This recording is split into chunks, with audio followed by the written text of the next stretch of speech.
ನಮಸ್ಕಾರ ವೀಕ್ಷಕರೇ. ಚಂದ್ರಗ್ರಹಣವು ತುಲಾ, ವೃಶ್ಚಿಕ ಹಾಗೂ ಧನುರಾಶಿಯ ಮೇಲೆ ಯಾವ ರೀತಿಯಾದಂತಹ ಪರಿಣಾಮವನ್ನು ಬೀರುತ್ತೆ, ಲಾಭಗಳೇನು, ನಷ್ಟಗಳೇನು, ಪರಿಹಾರವೇನು ಎಂಬುದನ್ನು ಈ ವಿಡಿಯೋದಲ್ಲಿ ತಿಳಿದುಕೊಳ್ಳೋಣ. ಮೊದಲನೆಯ ರಾಶಿ ತುಲಾ ರಾಶಿ. ಸ್ನೇಹಿತರೊಂದಿಗೆ ಭಿನ್ನಾಭಿಪ್ರಾಯಗಳು ಉಂಟಾಗುವ ಸಾಧ್ಯತೆ ಹೆಚ್ಚಾಗಿದೆ. ಕಾರ್ಯಕ್ಷೇತ್ರಗಳಲ್ಲಿ ಹೊಸ ಜವಾಬ್ದಾರಿಗಳು ಸಿಗುವ ಸಾಧ್ಯತೆಗಳು ಇವೆ.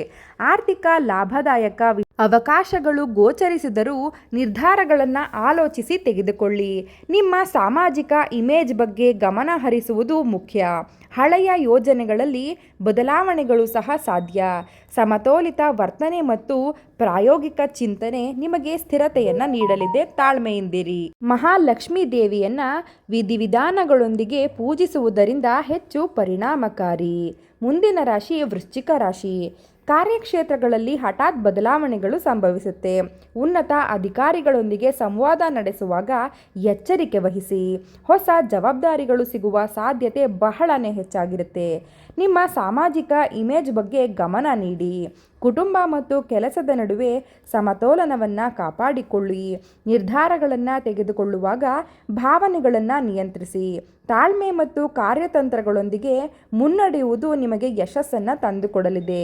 ಪರಿಹಾರವೇನು ಎಂಬುದನ್ನು ನೋಡೋದಾದರೆ, ಹನುಮಾನ್ ದೇವರಿಗೆ ಸಿಂಧೂರವನ್ನು ಅರ್ಪಿಸಿ ಮತ್ತು ಮಸೂರ ಬೇಳೆಯನ್ನು ದಾನ ಮಾಡಿ. ಮುಂದಿನ ರಾಶಿ ಧನುರಾಶಿ. ದೂರದ ಪ್ರಯಾಣದ ಯೋಜನೆಗಳು ರೂಪುಗೊಳ್ಳುತ್ತೆ. ಗುರು ಅಥವಾ ಹಿರಿಯರಿಂದ ಪ್ರಮುಖ ಮಾರ್ಗದರ್ಶನ ಲಭಿಸಲಿದೆ. ಕಾರ್ಯಕ್ಷೇತ್ರಗಳಲ್ಲಿ ಹೊಸ ಅವಕಾಶಗಳು ತೆರೆದುಕೊಳ್ಳುತ್ತೆ. ನಿರ್ಧಾರವನ್ನು ತೆಗೆದುಕೊಳ್ಳುವಾಗ ಆತುರವನ್ನು ತಪ್ಪಿಸಿ. ಕಾನೂನು ವಿಷಯಗಳಲ್ಲಿ ಜಾಗರೂಕರಾಗಿರಿ. ಆತ್ಮವಿಶ್ವಾಸ ಮತ್ತು ಸಕಾರಾತ್ಮಕ ಚಿಂತನೆ ನಿಮ್ಮನ್ನು ಮುನ್ನಡೆಸಲಿದೆ. ಅನುಭವಗಳಿಂದ ಮಾತು ಕಲಿತು ಮುನ್ನಡೆಯುವುದು ನಿಮಗೆ ಲಾಭದಾಯಕವಾಗಿರುತ್ತದೆ. ಪರಿಹಾರ: ವಿಷ್ಣು ದೇವಾಲಯಗಳಲ್ಲಿ ಕೇಸರಿ ಅರ್ಪಿಸಿ ಮತ್ತು ಹಣೆಗೆ ತಿಲಕವನ್ನು ಇಟ್ಟುಕೊಳ್ಳಿ. ಈ ವಿಡಿಯೋ ನಿಮಗೆ ಇಷ್ಟವಾಗಿದ್ದಲ್ಲಿ ಒಂದು ಲೈಕ್ ಮಾಡಿ ಹಾಗೂ ಕಮೆಂಟ್ ಮಾಡಿ. ಅದಕ್ಕೂ ಮುನ್ನ ನೀವಿನ್ನು ನಮ್ಮ ಚಾನಲ್ಗೆ ಸಬ್ಸ್ಕ್ರೈಬ್ ಆಗಿಲ್ಲ ಅಂದರೆ ಈ ಕೂಡಲೇ ಸಬ್ಸ್ಕ್ರೈಬ್ ಆಗಿ ವೀಕ್ಷಕರೇ. ಧನ್ಯವಾದಗಳು.